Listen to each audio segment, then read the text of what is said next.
우리 사복음서 그러면 어떤 것이 사복음서죠? 마태복음, 마가복음, 누가복음, 요한복음을 우리는 사복음서라고 말합니다. 특별히 오늘 이 비유의 본문의 내용인 포도원 주인의 비유는 사복음서 가운데 유일하게 마태복음에만 기록되어 있다라고 하는 사실입니다. 그럼에도 불구하고 이 학자들은 이 비유에 대한 굉장한 호평을 쏟아내고 있습니다. 비유 중의 비유다, 비유의 꽃이다, 이렇게 말하는 이도 있어요. 특별히 신학자 가운데 푹스라고 하는 신학자는 오늘 이 비유의 내용을 이렇게 말합니다. 마태복음 전체적인 메시지는 비로소 이 비유에 이르러 그 정점에 이르고 있다. 굉장한 찬사를 아끼고 있지 않다는 것을 보게 되지요. 무슨 얘기겠습니까? 그만큼 오늘 이 포도원 주인의 비유가 중요하다, 그런 말씀 아니겠습니까? 이 중요한 내용의 말씀을 이제 함께 바로 들어가는데요. 오늘은 두 가지의 내용으로 말씀을 좀 나누어서 살펴보고자 합니다. 먼저는 이 비유의 내용 그 자체를 우리가 한번 살펴보고요. 그 다음에 두 번째는 이 비유가 가지고 있는 교훈들을 세 가지 관점으로 조금 이렇게 둘로 나누어서 오늘 말씀을 함께 나누고자 합니다. 먼저 비유의 내용입니다. 우리 바로 들어가 볼까요? 1절 다시 한번 읽어봅니다. 1절입니다. 시작. 천국은 마치 품꾼을 얻어 포도원에 들여보내려고 이른 아침에 나간 집주인과 같으니, 천국은 뭐뭐와 같다. 그러니까 오늘 포도원 이 주인의 비유는 무슨 비유라고 말하고 있다는 거죠? 천국 비유라는 거예요. 여러분, 천국이 어떤 곳인가요? 혹시나 천국을 가본 분이 계신가요? 꿈에라도 환상이라도 천국을 보신 분이 계신가요? 우리는 천국 그러면 언제 갈 수 있다고 보죠? 죽음으로만 갈 수 있는 곳이라고 생각하는데, 잘 아시는 것처럼 예수님께서 이 땅에 오심으로 이미 하나님 나라 천국은 도래했고 시작되어졌다는 거예요. 완성은 아직 아니죠. 완성은 주님의 재림으로, 우리가 이 땅에 개인의 종말을 맞이하면 마지막 주님의 재림으로 바로 가기 때문에 그때 우리가 완전한 천국 갈 수 있지만, 그러나 이 땅에도 예수님이 오심에 이미 천국이 시작되어졌다는 거예요. 그럼 이 땅에도 우리는 뭘 누릴 수 있어야 돼요? 천국을 누릴 수 있어야 된다는 거죠. 그럼 천국이 어떤 곳이에요? 굉장히 참 말씀을 하기가 쉽지가 않죠. 성경에도 보니까 천국에 대해서만큼은 굉장히 제한적으로만 그 정보를 우리에게 소개하고 있더라고요. 예를 들면 요한계시록 21장에 보면 새하늘과 새 땅, 새 예루살렘을 얘기하면서 이렇게 말합니다. 그곳은 사망도 없고 애통하는 것이나 아픈 것이나 눈물이 다시 있지 아니하는 곳이더라. 이렇게 짧게만 천국에 대하여 소개하고 있을 뿐이에요. 다른 모든 성경도 마찬가지입니다. 천국에 대하여 굉장히 제한적으로만 얘기하거나 아니면 비유적으로만 천국에 대하여 말하고 있는 것을 우리가 보게 됩니다. 오늘 당장 예수님께서 이 천국은 이와 같다라고 말하면서 비유로 뭘 빗대어서 말하고 있습니까? 포도원 주인에 대한 것을 빗대어서 지금 천국을 소개하고 있다는 겁니다. 왜 그럴까요? 여러분, 천국은 이 땅의 것을 말합니까? 사실 하늘의 천상에 대한 이야기입니까? 사실은 하늘의 것, 천상에 대한 이야기가 천국 이야기 아닙니까? 그런데 우리는 지금 어디에 살고 있어요? 이 땅에 살고 있는 존재잖아요. 이 땅에 살고 있는 우리 인간의 제한적인 지식과 또 나아가서 어떤 언어를 가지고는 천상의 하늘의 것을 아무리 얘기한들 우리는 잘 알아들을 수, 또 이해할 수도 없다는 거예요. 예를 들면 여러분, 비행기가 없던 옛 조선시대 한번 생각해 보세요. 그들에게 하늘을 나는 비행기를 설명할 때 그들이 아무리 우리가 잘 설명한들 그들이 잘 이해할 수 있을까요? 뭐라고 얘기하겠습니까? 저런 미친놈 봐라, 어떻게 사람이 하늘 날 수 있어? 이해를 못할 뿐만 아니라 그렇게 말하는 자들에게 미쳤다고 얘기하지 않겠냐는 겁니다. 그래서 예수님께서 이 땅의 언어로 천국을 설명하기 시작한 거예요. 그게 뭐라고요? 그게 비유라고 하는 겁니다. 그 비유는 이런 내용이에요. 굉장히 어려운 내용을 굉장히 쉬운 언어로서 설명하고자 하는 문학적인 하나의 기법이다, 이렇게 얘기할 수 있습니다. 그래서 예수님께서 여러 많은 비유로서 특별히 천국에 대하여 말씀하실 때 비유를 드는데, 비유를 들 때에 1세기 당시 이스라엘 백성들이 삶의 자리 속에서 흔히 경험하고 늘 볼 수 있는 소재들을 가지고 천국을 빗대어서 설명하는 경우가 많다는 거예요. 왜요? 그래야 그나마 조금이라도 천국에 대하여 이해가 폭이 넓어지기 때문이에요. 오늘 포도원 주인의 비유도 마찬가지입니다. 천국의 비유의 내용인데 예수님은 이 비유를 하는 이유도 있는 겁니다. 왜냐하면 유대 사회 속에서 그 당시 포도라고 하는 것은 그들이 흔히 볼 수 있는, 나아가서 그들의 또 주 소출의 작물이 바로 포도였습니다. 어린아이들도 어디든지 가면 이 포도를 쉽게 볼 수 있는 겁니다. 그래서 예수님은 그들이 쉽게 노출되고 쉽게 볼 수 있는 일상적인 이 작은 소재를 가지고 천국에 대하여 빗대어서 말하는 거예요. 그래서 지금 예수님의 발치 앞에서 이 비유를 듣는 유대인들은 아마 이렇게 반응했음이 분명합니다. 예수님께서 천국은 포도원 주인과 같아 포도원에 대한 얘기를 하는 순간 그들은 무릎을 딱 치면서 아, 나 그거 무슨 얘기인지 알아. 포도원 주인, 포도원 일꾼 내가 너무너무 잘 알지. 그들은 무릎을 딱 치면서 이렇게 반응했을 거라는 거예요. 그러면서 예수님께서 이제 이야기를 이어가십니다. 뭐라고 이어가십니까? 천국은 마치 품꾼을 얻어 포도원에 들여보내고 보내러 이른 아침에 나간 집주인과 같다라고 되어 있습니다. 포도원이 있고 그 포도원에 주인이 있습니다. 그 주인이 자신의 포도밭에 일꾼을 찾기 위하여 지금으로 생각하면 새벽 인력시장을 방문한 거예요. 왜 갔습니까? 자신의 포도밭에 일할 일꾼을 찾기 위하여 간 것이죠. 여러분 혹시나 소위 이제 막노동이라고 하는 노가다를 해보신 경험 있으신가요? 우리 청년들 해봤나요? 예. 저도 군에 제대하고 나서 약 3개월 정도 복학 기간이 있어서 그때 소위 이제 이 새벽 시장에 가서 이 노가다를 꽤 오랫동안 한 적이 있습니다. 제가 그 강릉에도 보니까 새벽에 어디 서울 갈 일이 있어서 아침에 일찍 이제 가다 보니까 역 어디 근방에 인력 사무소에 사람들이 많이 있더라고요. 아마 지역마다 이런 어떤 사무실이 있는 걸로 알고 있습니다. 저도 군에 제대하고 나서 이제 그곳을 통하여 이제 일을 하는 자리에 가서 일하게 되었는데 아침 일찍 한 6시쯤에 아니었는가 생각하는데요. 가면 벌써 사람들이 많아요. 그래서 거기에 이제 담당자가 그 많은 사람들 가운데 오늘 A 아파트에 가서 일하고 싶은 분 손들어 보세요. 그렇게 하면 이제 인원이 맞으면 이분들은 제일 앞에 있는 봉고차 타세요. 그리고 B 어떤 건축 현장에 가서 일하실 분 손들어 보세요. 그러면 인원이 맞으면 두 번째 차를 타고 가세요. 그렇게 하루의 일과가 시작되는 거예요. 그런데 아침에 아무리 일찍 가도 어떨 때는요 일이 없어서 공치는 그런 날도 있어요. 제가 경험한 것 중에 하나는 어떤 일이 있었냐면 오전에 일을 하고 점심을 먹고 이제 오후에 일을 시작하려고 했더니 그날 일이 없다는 거예요. 나는 하루의 일을 생각하고 하루 일당을 생각하고 그날 갔는데 정작 반나절밖에 일을 못한 겁니다. 그리고 그날은 반나절밖에 일을 못했으니까 반나절의 임금만 받았던 그런 기억도 나요. 지금 포도원 주인이 자신의 밭에 이제 일할 일꾼을 이제 찾기 위하여 이런 인력 시장에 아마 간 것으로 여겨집니다. 그런데 이 주인은요 하루 5번씩이나 인력 시장에 가서 일꾼을 모집해요. 가장 먼저 일꾼은 오전 6시입니다. 그 다음에 3시간 간격으로 그 다음에는 오늘 본문에 보면 3시라고 되어 있는데 오전 9시를 말해요. 그리고 낮 12시, 그리고 오후 3시, 그리고 마지막 오후 5시. 이렇게 포도원 주인은 자신의 포도밭에 일할 일꾼을 5차례에 거쳐서 이제 찾고 모집하기 시작한 겁니다. 시간으로 따져보면 가장 먼저 이른 시간이 오전 6시입니다.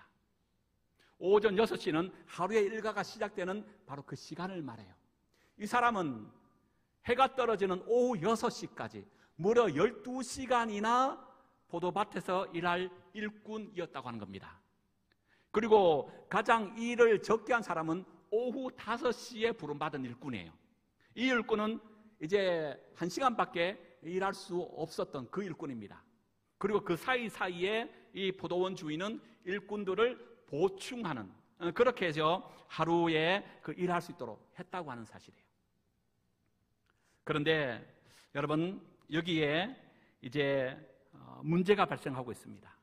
다른 문제가 아니라 여러분 특별히 여기서 우리가 이제 주목해야 될 것은 그 문제의 발단이 되는 요소가 뭐냐 하면 여러분 2절에 나옵니다. 2절 한번 다시 읽어볼까요? 시작. 그가 하루 한 데나리온씩 품꾼들과 약속하여 포도원에 들여보냈다라고 되어 있습니다. 여기 한 데나리온은 그 당시 성인 1일 노동의 대가 임금입니다. 지금으로 따지면 한 얼마쯤 될까요? 한 10만 원, 20만 원쯤 될까 모르겠습니다. 그런데 그 당시에 한 데나리온은 4인 가족이 하루에 반드시 생활에 있어서 필요해야 하는 최저 생계비라고 얘기하고 있습니다. 바로 여러분 한 데나리온의 약속을 받고 포도밭의 일꾼들이 일을 시작하는데, 오늘 본문의 내용을 자세히 살펴보면 총 5차례에 걸쳐서 일꾼들이 모집되잖아요. 근데 5차례의 모든 일꾼들이 동일한 한 데나리온의 임금의 약속을 받고 일하는 것은 아니에요. 한 데나리온의 임금의 약속을 받고 일하는 자들은 누구냐? 가장 첫 번째, 오전 6시부터 일한 그 그룹의 일꾼들만 주인과 너희들이 하루 동안 일하면 내가 얼마 주겠다? 한 데나리온의 임금을 주겠다. 계약을 체결하고 일하고 있는 겁니다. 그러면 그 이후에 부름받은 일꾼들은 임금이 어떻게 됩니까? 한 데나리온이 아니라 4절에 보면 이렇게 임금이 협상돼요. 4절 읽어봅니다. 시작. 그들에게 이르되 너희도 포도원에 들어가라. 내가 너에게 상당하게 주리라. 네. 오전 6시에 온 사람만 한 데나리온의 임금의 약속을 받았지만 나머지 온 사람은 주인과 약속이 뭘로 약속되어져요?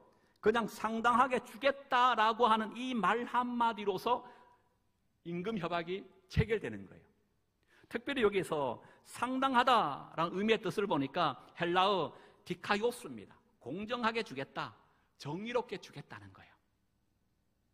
그러니까 구체적인 임금액은 얼마인지 모르지만 내가 너희들의 공정하게 정의롭게 주겠다라고 약속만 받은 상태로 그들이 지금 일을 하고 있는 겁니다.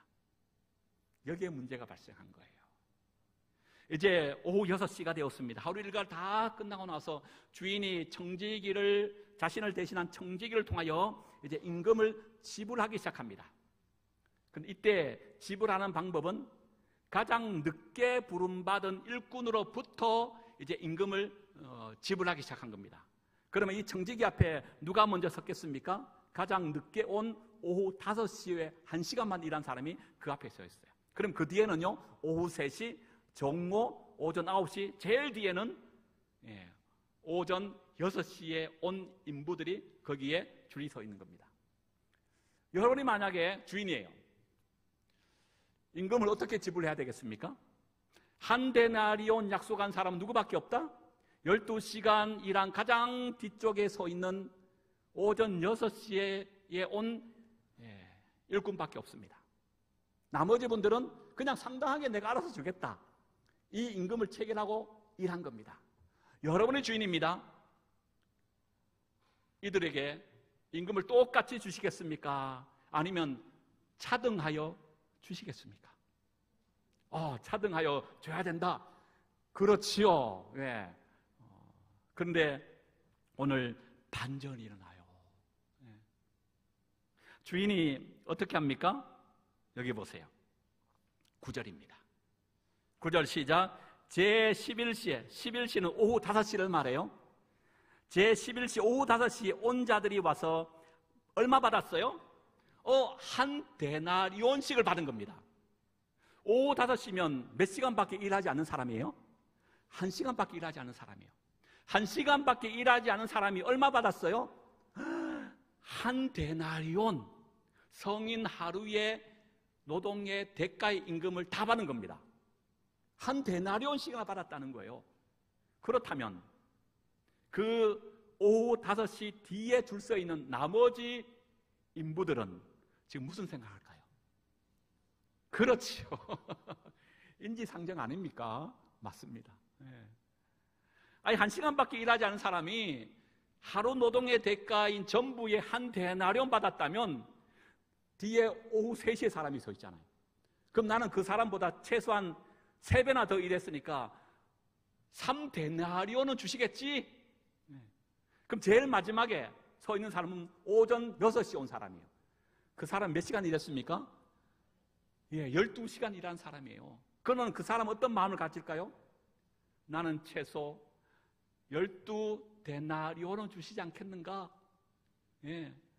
그 뒤에 줄 서 있는 인부들은요, 이런 기대감과 설레임으로 지금 그 앞에 서 있는 거예요. 그런데 그들의 기대는 바로 그 다음 순간 다 허물어집니다. 왜 그래요? 보십시다. 10절 읽어볼까요? 시작. 먼저 온 자들이 와서 더 받을 줄 알았지만 그들도 얼마 받아요? 한 데나리온씩 받지 못했다고 하는 거예요. 여러분, 이것이 오늘 문제가 되고 있습니다. 왜 그렇습니까? 11절 보세요. 받은 후 집주인을 뭘 했다는 겁니까? 여러분 같으면 원망해야 원망하지 않겠어요? 한 시간 일한 사람이나 12시간 일한 사람이나 이 근돈지액은 얼마나 뺨볕이 강합니까? 그 뜨거운 여름을 마다하지 않고 그 날씨에도 불구하고 1시간이 아니라 12시간 그렇게 땀 흘려 노력했는데 1시간 일한 사람하고 똑같은 임금을 주니까 원망하기 시작한 거예요. 우리 이해돼요. 그렇죠? 그러면서 그들이 이렇게 원망합니다. 12절 시작. 나중 온 이 사람들은 1시간밖에 일하지 아니할거늘 그들을 종일 수고하며 더위를 견딘 우리와 같게 하였나이다. 한마디로 무슨 얘기죠? 불공평하고 억울하다는 것 아닙니까? 저도 그래요.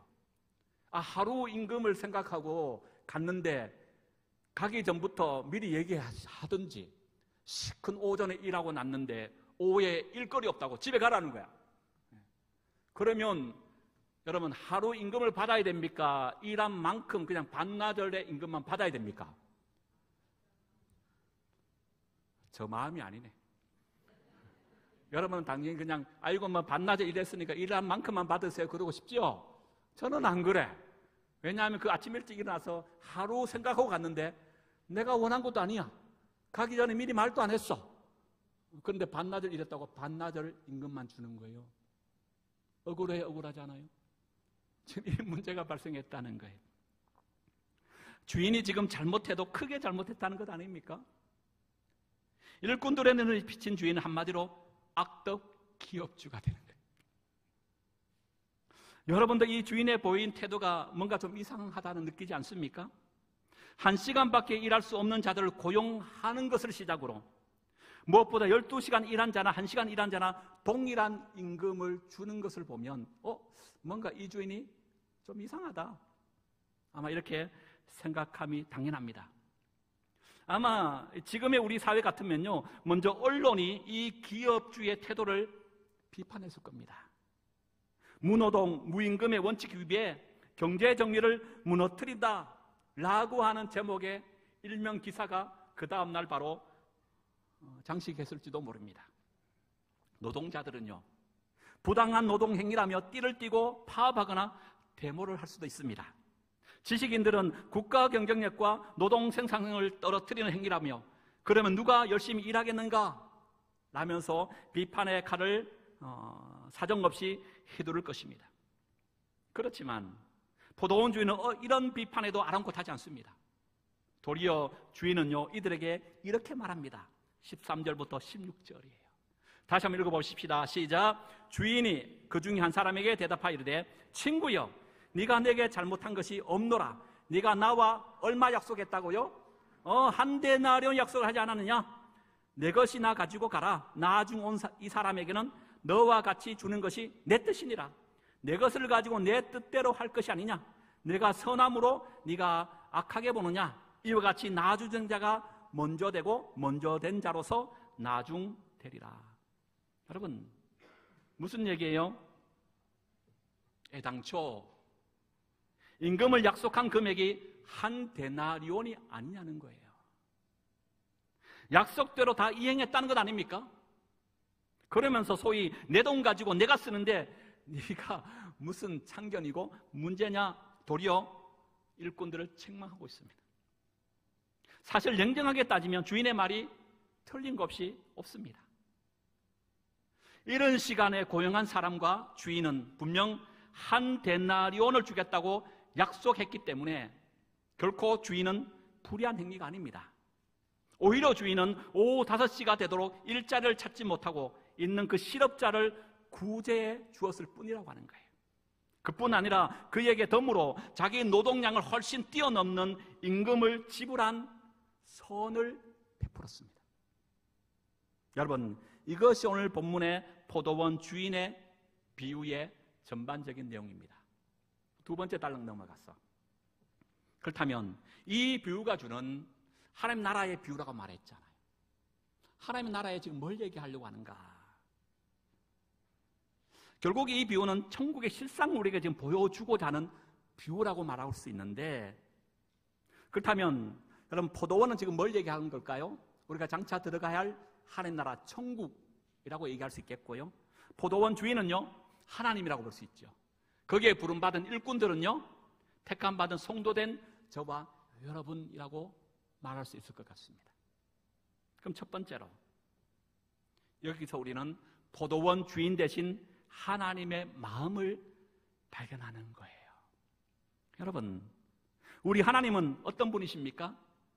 하나님의 택함받은 당신의 백성 그 한 사람을 구원하시고자 하시는 하나님이 우리 하나님인 줄로 믿습니다. 여기서 우리는 구원하시려고 하시는 그 하나님의 사랑의 마음을 발견할 수 있어야 된다는 거예요. 여러분, 왜 주인은 이른 아침부터 또 9시, 정오, 3시, 심지어 해가 질 무렵인 오후 5시에 이를까지 일꾼을 찾아 나섰겠습니까? 그것도 자신의 종인 청지기가 있음에도 불구하고 주인 자신이 직접 찾아 나선 거예요. 포도원의 일이 급할 수도 있지만 그것보다 한 사람이라도 이 축제의 자리에 초대하기 위함이었다고 하는 겁니다. 그래서 여러분 6절을 다시 한번 보세요. 6절에 보면 여러분 오후 5시에 온 사람에 대하여 이렇게 말합니다. 주인이 시작. 제 11시에도 나가보니 서 있는 사람이 또 있는지라 이르되 너희는 어찌하여 종일토록 놀고 서 있느냐. 그랬더니 그 종이 뭐라고, 일꾼이 뭐라 얘기합니까? 7절에 이르되 우리를 품꾼으로 쓰는 이가 없음이니라. 이르되 너희도 포도원에 들어가라 하니라. 무슨 얘기예요? 이 주인이 이제 일할 시간 1시간밖에 없어요. 근데도 불구하고 그 인력시장에 가니까 그때도 여러분 일꾼들이 아직 있다는 겁니다. 그래 물어본 거예요. 너희들은 왜 종일토록 놀고 있느냐? 일꾼들이 뭐라 그럽니까? 우리가 노는 것이 아닙니다. 일할 자리가 없어서 여전히 우리는 이곳에 머뭇거리고 있는 것뿐입니다 라고 대답했다는 거예요. 우리는 이것을 통해서 당시의 실업 상태가 얼마나 심각하고 있는가를 짐작해 볼 수 있어요. 여러분, 이때는 지금처럼 상대적인 빈곤의 시대가 아닙니다. 정말 하루 무엇을 먹을까, 무엇을 마실까, 먹는 문제 때문에 정정긍긍했던 절대적인 빈곤의 시대에 살고 있던 바로 이 상황입니다. 옛날 우리나라 보릿고개 시대라고 있었던 때가 있지 않습니까? 그때의 여러분 소망이 뭐죠? 하루 한 끼라도 하얀 쌀밥에 고깃국 한번 먹어보는 게 소원 아닙니까? 이 시대가 바로 그런 시대였다고 하는 거예요.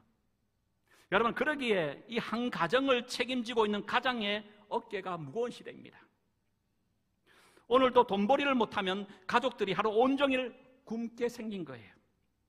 그러기에 해질 때까지 어쨌든 간에 일자리를 구하려고 그들은 기다리고 있었던 거예요. 주인은 이들의 공감과 어려움을 알고 이들에게 하루벌이를 할 수 있는 은혜를 지금 베풀어 준 것입니다. 무슨 얘기입니까? 포도원 주인이 그랬듯 우리 하나님은 지금도 이 땅에 당신의 택한 하나님의 백성을 그 한 사람이라도 더 구원하시고자 이른 아침부터 늦은 저녁까지 부지런히 찾으시고 또 찾으시는 분이라고 하는 겁니다. 2000년 전에 예수님께서 마지막 승천하시면서 무리들에게 뭐라고 말합니까? 너희가 본 그대로 내가 다시 오겠다라고 말씀하셨어요. 곧 재림하겠다는 말씀 아닙니까? 그런데 2000년이 지난데도 불구하고 곧 오시겠다라고 약속하셨던 예수님은 아직까지 재림이 지연되고 있습니다. 왜일까요? 한 가지밖에 없어요. 바로 하나님의 택하고자 하시는 그 한 사람 더 구원하시기 위함이라고 하는 겁니다. 예. 여러분, 이런 구원을 향한 하나님의 그 열심 때문에 오늘 우리가 이 자리에 있게 된 줄로 믿습니다. 포도원 주인의 이 비유를 통해서 우리는 먼저 이것을 깨달아야 한다는 거예요. 인간을 구원하시고자 하시는 하나님의 열심이 이 비유 속에 고스란히 녹아져 있는 겁니다. 또한 오늘 이 비유에는요, 일꾼들이 총 3시간의 시간차를 두고 5번에 걸쳐서 모집이 돼요. 이것을 다른 말로 얘기하면 구원의 시간과 우리 한번 연결해 본다면 우리는 구원의 시간표에 의하면 과연 몇 시 인생이었을까라고 하는 겁니다. 예. 오전 6시에 인생이 있을 수 있고 오전 9시에 인생이 있을 수도 있죠. 낮 정모 인생이 있을 수 있고 또 늦게 신앙생활하고 부름받은 분들은 오후 3시 인생, 마지막 오후 5시 인생이 아닐까 한번 생각해 볼 수도 있을 수 있죠. 모태 신앙을 가진 분들은 여러분 뭐라고 생각할 수 있을까요? 그 5가지 인생에 논한다면 나는 모태 신앙이니까 오전 6시쯤에 인생이 아닐까? 늦어도 오전 9시 정도에 부름받은 인생일 수 있겠구나, 아마 이렇게 생각하실지도 모르겠습니다. 그런데 여기서 중요한 것은요, 몇 시에 부름받았다가 중요한 게 아니에요. 남들보다 이른 오전 6시에 부름받았던, 늦은 시간 오후 5시에 부름받았던, 부름받은 그 시간과 그 때가 중요한 것이 아니고 오늘 우리 모두는 오후 5시에 부름받은 인생으로 살아가야 한다는 것이 중요한 겁니다. 여러분 한번 생각해 보세요. 오후 5시에 부름받은 일꾼은요, 이날 하루 공쳤다고 생각했을 겁니다. 이대로 집으로 돌아가면 자기만 바라보고 하루 온종일 굶고 있는 처자식에게 가장으로서의 면목이 없습니다. 그런데 그때 주인이 그를 부른 거예요. 이때 이 일꾼은 얼마나 기뻤을까요? 주인이 얼마나 고마움을 와했을까요? 그래서 그는 비록 1시간밖에 일은 하지 못했지만 12시간 일한 사람 이상으로 열심히 일했을 겁니다. 뒤돌아보지 않았을 거예요. 게으름 피우지 않았을 겁니다. 최선을 다해 1시간을 마치 12시간 일한 일꾼 이상의 일을 했을 것입니다. 유대 탈무드에 보면 이 비유를 약간 변형시켜서 이렇게 해석하고 있습니다. 오후 5시에 온 품꾼은 주인의 은혜가 고마워서 다른 사람이 하루 종일 일한 양보다 더 많은 양을 짧은 시간에 해치워 버렸다. 바로 이것입니다. 주님 앞에서 우리 모두가 오후 5시 인생처럼 살아야 돼요. 그럼 어떻게 신앙생활 해야 된다는 겁니까? 먼저는 날 구원해 주신 하나님 은혜에 감사해야 돼요. 그분께 우리 날마다 찬양 드려야 될 줄로 믿습니다. 그리고 모든 일에 우리는 최선을 다해야 돼요. 우리에게 이제 남은 시간이 별로 없지 않습니까? 앞만 보고 달리기도 모자랄 시간 아닙니까? 뒤돌아볼 시간이 없어요. 게으름 피워서는 안 된다고 하는 거예요. 2023년 7월 목회 데이터 연구소에 설문지를 냈습니다. 개신교인 성인 1000명을 대상으로 교회 봉사와 관련하여 설문을 했더니 당신은 현재 교회에 봉사하고 있습니까? 응답자의 44%, 10명 가운데 4명만 나는 현재 교회에 봉사하고 있습니다 라고 응답했다는 거예요. 그럼 나머지는요, 과거엔 했지만 지금은 안 한다 43%, 지금까지 한 번도 교회 봉사를 해본 적이 없다 13%. 코로나 이후에 교회들마다 성도들의 봉사와 헌신도가 급격히 지금 떨어져 가고 있는 추세랍니다. 그래서 목사들은요, 12월이 가장 부담되는 한 달이에요. 왜 그럴까요? 다음 한 해를 계획해야 될 뿐만 아니라 다음 한 해에 세워야 할 일꾼들을 새롭게 뽑아야 할 때가 바로 이 날이거든요. 그래서 여러분, 요즘요, 대형교회도 정말 그렇답니다. 예. 대형교회에서도요, 그 일꾼과 또 성도가 얼마나 많아요. 그런데 연말 이때만 되면 교회에 오는 전화를 의도적으로 성도들이 피한다는 거예요. 받지 않는답니다. 왜 그럴까요? 꼭 이때 오는 전화는 집사님, 내년도에는 한번 이 사역 한번 해보시지요. 권사님, 내년도에는 여기 한번 섬겼으면 좋겠는데요. 라고 하는 교회 헌신과 봉사를 위한 전화가 많기 때문에 그걸 미리 알고 성도들이 의도적으로 전화를 받지 않는답니다. 네. 대형교회도 그렇다는 거예요. 특별히 30, 40대일수록 더욱 회피하는 경우가 많답니다. 그런데 우리 교회는 너무 감사하죠. 제가 전화 드릴 때마다 거부하신 분이 아무도 없어. 어떤 분은 이렇게 말씀하시더라고요. 내가 그 부서의 모든 것을 다 일임했습니다. 그 부서의 결정에 따라 나는 순종하겠습니다. 라고 하는 얘기 아닙니까? 할렐루야예요. 예. 여러분, 한 해 잘 섬겨 오셨는데 2025년 또 한 해도 잘 섬겨 주시기 바랍니다. 그런 의미에서 사역 지원서 아낌없이 쓰세요. 이야, 벌써 12시인데 두 번째, 세 번째가 남았는데 예, 뭐 여기서 마무리하십시다. 두 번째, 세 번째는 기회가 되면 제가 연달아 다음 주에 이어서 하든지 예, 그렇게 하겠습니다.